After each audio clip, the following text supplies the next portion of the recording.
बातमी लाडकी बहीण योजनेसंदर्भातली। यासाठी ई-केवायसी करण्याची मुदत वाढण्याची शक्यता आहे।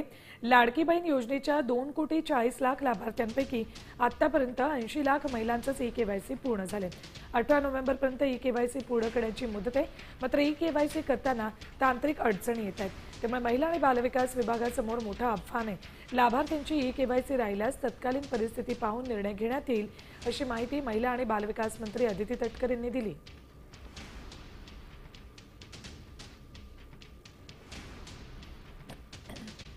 दीड कोटी लाडक्या अपात्र ठरणार।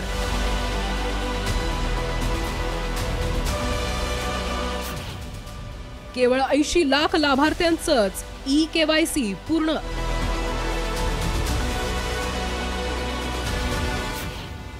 शासनाचे 25,000 कोटी वाचणार। लाडकी बहीण योजनेला वर्ष पूर्ण झाल्यानंतर हळूहळू खऱ्या लाभार्थ्यांची संख्या समोर येऊ लागली आहे। लाभार्थ्यांच्या अर्जांची काटेकोर छाननी आणि घरोघरी जाऊन पडताळणी केल्यानंतर आता ई-केवायसीची अट शासनाने घातली आहे। मोठ्या प्रमाणात बोगस लाभार्थी आढळल्यानंतर ई-केवायसी बंधनकारक करण्यात आलंय।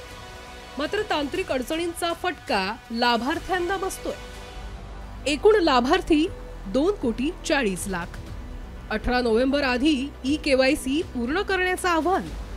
आतापर्यंत 80 लाख लाभार्थ्यांकडून प्रक्रिया पूर्ण।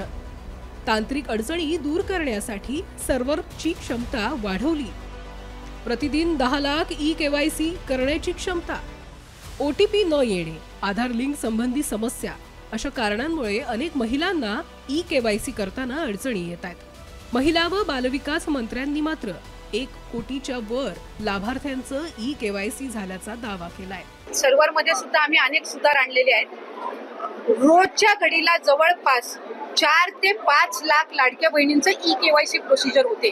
आतापर्यंत जवळपास 1,10,00,000 पेक्षा जास्ती महिलांची ई-केवायसी प्रोसिजर झालेली आहे। जवळपास 40 लाख पेक्षा अधिक महिलांची ई-केवायसीची 90% प्रोसिजर झालेली आहे। विधानसभा निवडणुकीच्या लाडक्या बहिणींसाठी खुशखबर आहे, आनंदाची बातमी आहे, कारण लाडकीला आता उद्यापासून मिळायला सुरुवात होणार आहे। 18 नोव्हेंबरच्या आधी ई-केवायसी प्रक्रिया पूर्ण करा असे निर्देश आहेत। मंत्री अदिती तटकरेंनी आता लाभार्थ्यांना आवाहन केलेलं आहे। लाडकींसाठी खुशखबर आहे, उद्यापासून मिळणार आहे। मात्र जी ई-केवायसीची जी प्रक्रिया आहे ती पूर्ण करण्याची सूचना राज्य शासनाने केलेली आहे।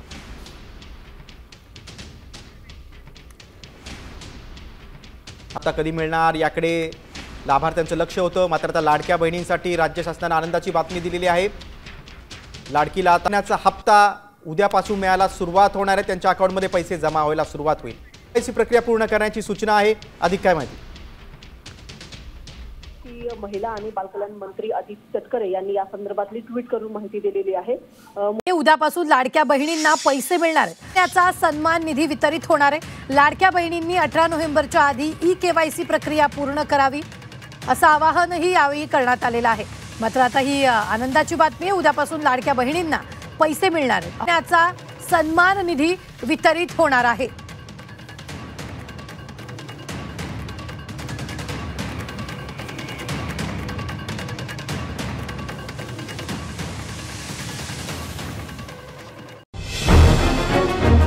आज आहे 12 नोव्हेंबर बुधवार आणि आज सगळ्यात महत्त्वाची मोठी अपडेट आपण पाहत आहोत। लाडक्या बहिणींना आता 2 हप्ते एकत्र मिळणार आहेत। होय, नोव्हेंबर आणि डिसेंबर महिन्याचे हप्ते, दोन्ही हप्ते एकत्र मिळणार आहेत। आचारसंहिता अगोदरच, निवडणुकी अगोदरच लाडक्या बहिणींच्या खात्यात नोव्हेंबर आणि डिसेंबर महिन्याचा हप्ता हा 3,000 रुपये हा एकत्र येणार आहे। रात्री उशिरा झालेल्या बैठकीमध्ये हा मोठा निर्णय घेण्यात आलेला आहे। काल रात्री म्हणजेच 11 तारखेला काल रात्री एक मोठी बैठक झाली, ज्याच्यामध्ये लाडक्या बहिणींसाठी हे जे नियोजन आहे ते करण्यात आलेलं आहे। नोव्हेंबर आणि डिसेंबर महिन्याचा जो हप्ता आहे ते 2 हप्ते एकत्रित करण्यात येणार आहेत असं माहिती आपल्याला आता पाहायला मिळत आहेत। बैठकीमध्ये अदिती तटकरे मॅडम आणि जे आपले काही बाकीचे मंत्री आहेत ते सर्व होते। त्यांनी एक मोठा निर्णय घेतलेला आहे की जी KYCची प्रक्रिया आहे ती KYCची प्रक्रियासुद्धा आता पुढे ढकलण्यात आलेली आहे। डिसेंबर महिन्यात आपल्याला KYC आता जी तारीख आहे ती गेलेली आहे, कारण निवडणूक तुम्हाला माहिती आहे की पुढच्या महिन्यात 1, 2, 3 तारखेपासून सुरू होणार आहे आणि निवडणुकीच्या काळामध्ये बाकीचे भरपूर सारे काम असल्यामुळं सरकारला एवढा टाईम नाही आहे की ते सगळ्यांची KYC प्रक्रिया पूर्ण करत राहतील. त्यामुळं त्यांनी हा निर्णय घेतलेला आहे. आणि त्यामध्ये अजून एक गोष्ट म्हणजे लाडकी बहिणीची KYCची वेबसाईट आहे, त्याच्यामध्ये भरपूर तांत्रिक अडचणी आपल्याला पाहायला मिळत आहेत. बऱ्याच लाडक्या बहिणींना OTP येत नाही. त्यामुळं त्यांनी तो एक निर्णय घेतलेला आहे की OTP येत नसल्यामुळं लाडक्या बहिणींना खूप त्रास होत आहे.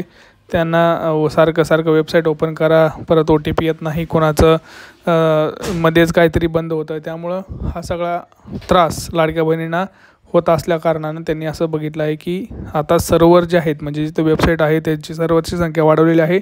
आणि आता लवकरात लवकर ही जी वेबसाईट आहे ती सुद्धा सुरळीत चालणार आहे. आणि सगळ्यात महत्त्वाचा प्रश्न म्हणजे वडील आणि पती नाहीत तर त्यांचं काय करायचं, तर याच्यावर सुद्धा सरकार आता तोडगा काढत आहे. चर्चा सुरू आहे. आणि याच्यावरती 2 दिवसात आदित्य तटकरे मॅडम म्हणल्यात की आम्ही सगळे मंत्री, उपमुख्यमंत्री असतील, मुख्यमंत्री असतील, या सगळ्यांनी बसून एक मोठा तोडगा काढणार आहेत की नेमकं ज्यांना पती आणि वडील नाहीत त्यांनी काय करायचं, त्यांनी ही KYC कशी करायची. कारण राज्यामध्ये आपण जर बघितलं तर 70 ते 80 लाख लाडक्या बहिणींचा हा प्रश्न आहे. तर त्यांनी काय करायचं बुवा. आणि ज्या लाडक्या बहिणींना म्हणजे OTP येत नाही त्यांनी काय करायचं. कारण ह्याच्यामुळंच ही जी 18 नोव्हेंबरची तारीख जी आहे ती पुढं गेलेली आहे, डिसेंबर महिन्यात गेलेली आहे. आणि आचारसंहिता तुम्हाला माहिती आहे, स्थानिक स्वराज्य संस्थाच्या जे काही निवडणुका आहेत त्या आता तोंडावर आलेल्या आहेत. आणि याच दरम्यान नोव्हेंबर आणि डिसेंबर महिन्याचा हप्ता आचारसंहितेपूर्वीच आपल्याला मिळणार आहे. 2 महिन्याचे. कदाचित आपल्याला जानेवारीचं म्हणजे 17, 18, 19 असे 3 हप्तेसुद्धा एकत्रित मिळू शकतात. आणि ज्या लाडक्या बहिणींना ऑक्टोबरचा हप्ता आलेला नाही त्या लाडक्या बहिणींना ऑक्टोबरचा हप्ता, नोव्हेंबरचा आणि डिसेंबरचा हप्ता असं मिळणार आहे. आणि शक्यतो तिथं जानेवारी हप्तासुद्धा मिळण्याची आहे. कारण 3 महिन्याचे एकत्रित सरकार 4,500 रुपयेसुद्धा आपल्याला इथं देऊ शकतं. सोबतच लाडक्या बहिणींची एक आनंदाची बातमी म्हणजे भरपूर लाडक्या बहिणींना बघा माहीत नाही आहे, परंतु आता तुम्हाला सगळ्यात महत्त्वाचं सांगतो आहे की भरपूर लाडक्या बहिणींना तिथं बिनव्याजी कर्ज हे सरकार लवकरच देणार आहे. त्यांच्या स्वावलंबीपणासाठी त्यांनी स्वावलंबी म्हणजे स्वतःच्या पायावर उभं राहावं, छोटे मोठे व्यवसाय ते करायला आता सरकार तुम्हाला प्राधान्य देणार आहे. त्यासाठी बिनव्याजी कर्जाची सुविधा सरकार लवकरच आणणार आहे, ज्याच्यामध्ये लाडक्या बहिणी स्वतःच्या पायावर स्वतः उभ्या राहू शकतात. आणि सगळ्यात महत्त्वाचं म्हणजे त्याच्यामध्ये आपण जर बघितलं तर मिरची कांडप असेल किंवा पिठाची गिरणी असेल, असे छोटे मोठे व्यवसाय तुम्ही ह्या कर्जातून काढून सुरू करू शकता. तर खूप महत्त्वाची ही बातमी आहे.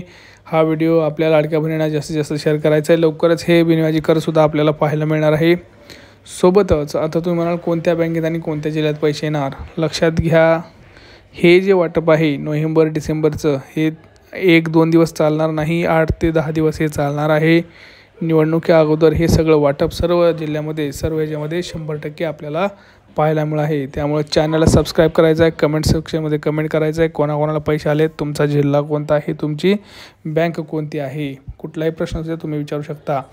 भेटूया पुढच्या व्हिडिओमध्ये मित्रांनो. तोपर्यंत जय महाराष्ट्र.